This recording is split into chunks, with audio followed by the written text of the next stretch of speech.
یاد رکھنا دوستان گرامی پر اس مہدی کے صدقے میں زمین بھی قائم ہے، آسمان بھی قائم ہے، اور آج ہم مہدی کا انتظار کر رہے ہیں۔ اور دیکھیے، اگر آپ کا کوئی عزیز، آپ کا کوئی بیٹا، آپ کا بھائی اگر یورپ میں رہتا ہو، 15-20 سال کے بعد آ رہا ہو اور وہ کہے کہ میں فلاں تاریخ کو قبلہ آ رہا ہوں، کتنا انتظار بڑھ جاتا ہے، شدت سے انتظار ہوتا ہے نا۔ تو پھر تمہارا 12واں لیب ہے، اس کا انتظار ہے۔ یہی وجہ کہ معصوم نے کہا اپنے 12ویں امام کا ایسے انتظار کرو جیسے جناب یعقوب یوسف کا انتظار کرتے ہیں۔ سبحان اللہ، سبحان اللہ، ایسے جو ہے انتظار کرو۔ بس ہم آج دعائیں مانگ رہے ہیں، آپ بھی کہتے ہیں، میں بھی کہتا ہوں، الاجل الاجل کہتے ہیں نا، نعرہ لگاتے نا، اے مولا آ جائیے، اے مولا آ جائیے، ہم تیرے انتظار میں ہیں۔ لیکن یاد رکھنا دوستو، اگر تمہارا 12واں آ گیا تو کیا ہم اس قابل ہیں ہم اپنے امام کی ملاقات کو جا سکے؟ ہمارا کردار ایسا ہے، ہمارا عمل ایسا ہے، اور آپ کا بیٹا، آپ کا بھائی، آپ کا جو ہے کوئی عزیز بات رہتا ہو اور دورہ میں رہتا ہو، 15-20 سال کے آ رہا ہو اور اس کا انتظار کرتے ہیں، تو اکیلا انتظار کرتے ہیں یا انتظام بھی کرتے ہیں؟ انتظام جی، انتظام بھی نہیں کرتے ہیں نا، تیاری کرتے ہیں کہ وہ یورپ سے آ رہا ہے، ٹھیک ہے، اس کی سواری کیسی ہو، اس کا جو ہے کمرہ کیسا ہو، مکان کیسا ہو، اس کی پسند کیسی ہونی چاہیے، ٹھیک ہے جی۔ تو انتظام کرتے نا، تو پھر تمہارا 12واں جو غیب میں ہے تو اس کا انتظار کر رہے ہو۔ اب اگر 12واں آ جائے تو پھر اپنے گھر کا ماحول ایسا بناؤ کہ تمہارا 12واں تمہارے گھر میں آ سکے۔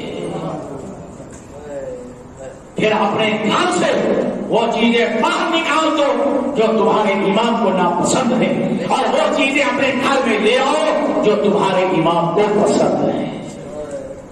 اپنی شکل وہ بناؤ جو تمہارے امام کو پسند ہو۔ ہمارا لباس ایسا ہونا چاہیے جو ہمارے 12ویں کو پسند ہو، ہماری مذہب ایسی ہونی چاہیے جو ہمارے 12ویں کو پسند ہو۔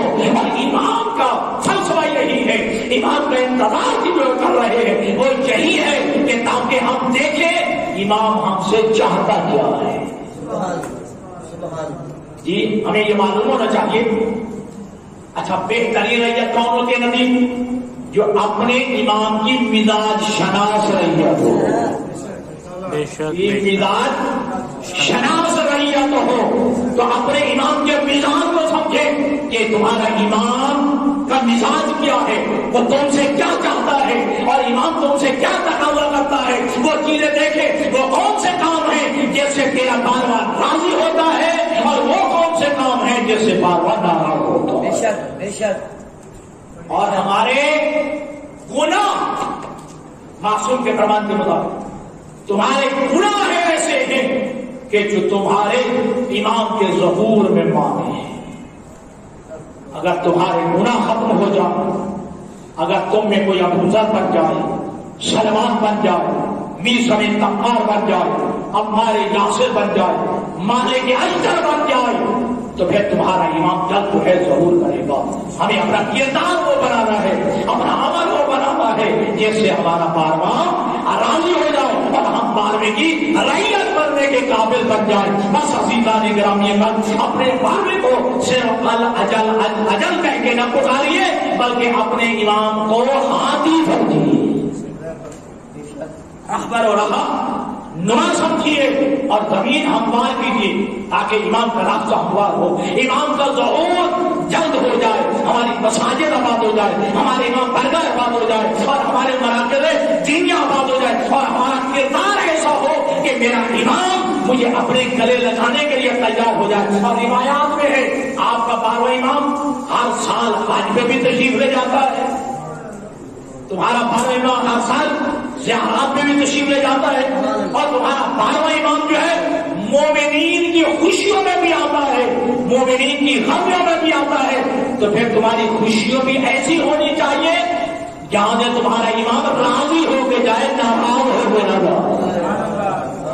ناراض ہو رہی ہے میرے دوستوں؟ ماشاء اللہ، تمہاری خوشیوں کی تقریب تمہاری شادیوں کی تقریب اور تمہارے ولیموں کا ماحول وہ ہونا چاہیے. اگر تمہارا پارواں آ جائے تو خوش ہو کے جائے, ناراض ہو کے جائے.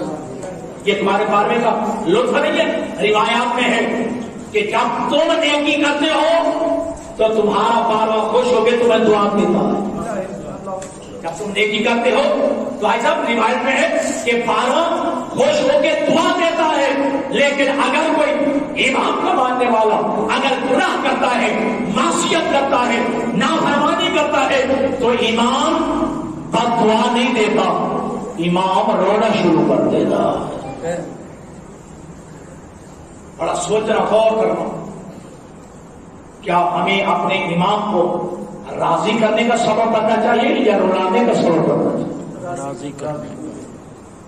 پھر ایسا ماحول بنائیں, ایسا کردار بنائیں کہ ہمارے کردار کو دیکھ کے امام روئے نہیں, بلکہ امام ہمارے کردار کو دیکھ کے خوش ہو جائے, ہمارے کردار کو دیکھ کے جو ہے وہ دعائیں دے. لہذا آج پوری دنیا میں یہودیوں میں بھی عقیدہ ہے ایک نجات دہندہ آئے گا, عیسائیوں میں بھی عقیدہ ہے ایک نجات دہندہ آئے گا, حتیٰ کہ ہندوؤں میں, سکھوں میں بھی عقیدہ ہے کہ نجات دہندہ آئے گا, اور مسلمانوں میں چاہے شیعہ ہو چاہے سنی ہو ان میں عقیدہ ہے ایک نجات دہندہ کائنات میں آئے گا. ہم یہی کہتے ہیں, باقیوں کا عقیدہ اپنی جگہ پہ, ہمارا یہ عقیدہ ہے وہ مہدی برحق حق ہوگا جو پوری کائنات کو نجات دے دے گا. پوری کائنات میں عدل و انصاف کا دور ہوگا. اتنا عدل و انصاف ہوگا کہ اگر بچہ سانپ کے سوراخ میں, سانپ کے بل میں اگر بچہ ہاتھ ڈالے گا سانپ نہیں کاٹے گا. یہ تمہارے امام کا عدل ہوگا, تمہارے امام کا یہ عدل ہوگا.